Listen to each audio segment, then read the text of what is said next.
You've been telling everyone that you're just finding yourself, but you and I both know that's a lie. You're 32 years old, you have a beard, and you're hiding in Neverland. You're basically a teenager with a higher credit limit and back pain. You avoid conflict like it's a disease. You wait for a woman, whether it be your mom, your girlfriend, or your wife, to schedule your dentist appointments. You have dreams of starting a business or writing a book, but you spend 6 hours a day playing Call of Duty because the real world is too boring or too hard. Psychology calls this Peter Pan syndrome. Carl Jung called it the Puer Aeternus, which is the eternal boy. I call it the rot of the modern soul. We're living in a generation of men and women, but let's be real, it's mostly men who refuse to launch. You're stuck in Neverland, and Neverland isn't a paradise, it's a waiting room for death. If you're offended right now, good. That's your ego trying to protect the inner child who's terrified of responsibility. Today on Sober Psychology, we're killing the boy so the man can live. Buckle up.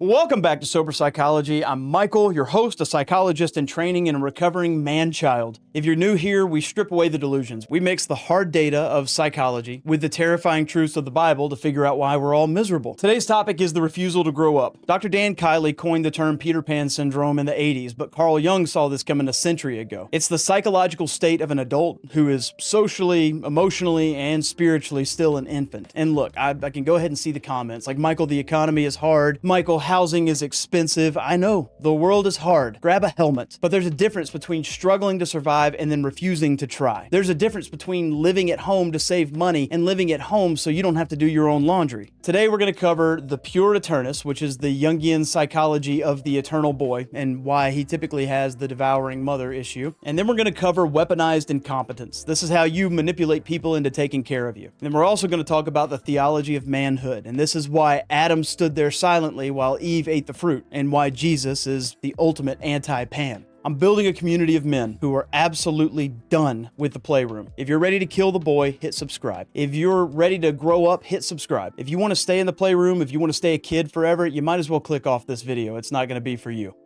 Let's get into the deep psychology. Carl Jung talked about the Puer Aeternus. The pure is charming, he's creative, he's full of potential, but he has a fatal flaw. He hates boundaries. He wants options, not commitments. He doesn't want a job, he wants a passion. He doesn't want a wife, he wants a muse or a mommy. So why does this happen? Usually it stems from the mother complex. If you had a mother who was overprotective, who did everything for you, who shielded you from every failure, she didn't love you, she consumed you. In psychology, we call this the devouring mother. She clipped your wings so you never leave the nest. And now at 30, you resent her, but you're dependent on her. If you're a 30-year-old man and you still need your mom's approval to make a life decision, you aren't a dutiful son. You're an emotional hostage. You have to break the umbilical cord or it'll strangle you. The pure lives in what we call provisional life. He thinks that real life hasn't started yet. This is just a warm-up. One day I'll write the novel. One day I'll start the business. But he never does. He hallucinates the future to avoid the pain of the present.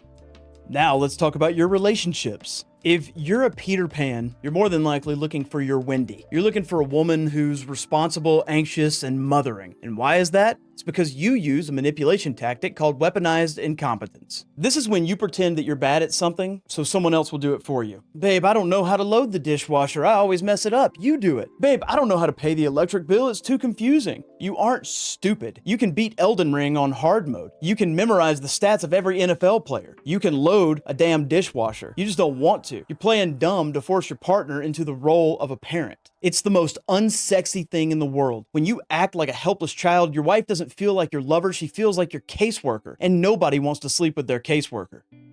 Peter Pan needs Neverland. In 2024, Neverland is digital. Video games, porn, weed, infinite scrolling, these are dopamine pacifiers. Real life is hard. Real life is boring. Real life requires delayed gratification. Neverland offers instant reward with zero effort. When you spend 40 hours a week gaming, you're achieving victory in a fake world because you're terrified of defeat in the real world. You're leveling up a character while your actual character atrophies. This is a form of dissociation. You're checking out because reality demands something of you that you're afraid to give, which is sacrifice.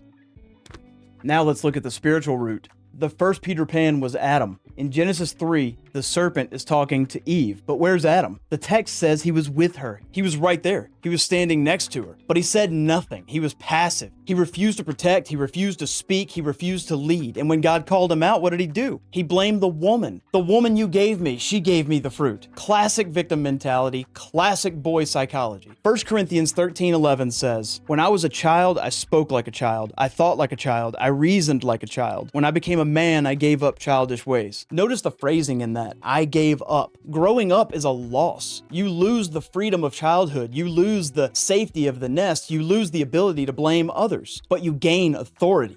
Jesus is the anti-Pan. He worked as a carpenter for 30 years. He submitted to his earthly parents. He learned to trade. He dealt with customers. He paid taxes. And when it was time, he didn't run from the cross. He walked toward it. Peter Pan flies away from death. Jesus walked into it. That's the definition of manhood and womanhood, the willingness to voluntarily bear the burden of your own existence.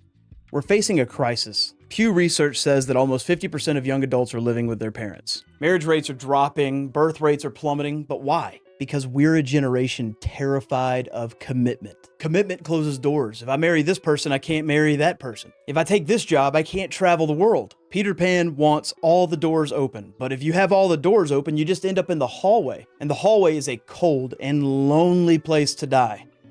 So how do we leave Neverland? How do we sober up from childhood? Number one, we've got to kill the option. You're paralyzed by choice. Pick something, anything. Pick a career path, pick a church, pick a relationship, and lock the door behind you. Commitment gives you meaning. Freedom just gives you anxiety. Number two, bear the load. This is the heavy lifting aspect of this. Go find the heaviest thing that you can carry and carry it. I mean this literally and metaphorically. Take responsibility for something that isn't you. Get a dog, volunteer, pay a bill for your parents. You need to prove to yourself that you're useful. Self-esteem comes from being esteemable. And then number three, stop intending and start doing. The Puer Aeternus lives in intentions. I intend to get in shape. I intend to start that business. I intend to finish school. God doesn't care about your intentions. Reality doesn't care. Judge yourself only by your actions. If you didn't do it, you didn't want it.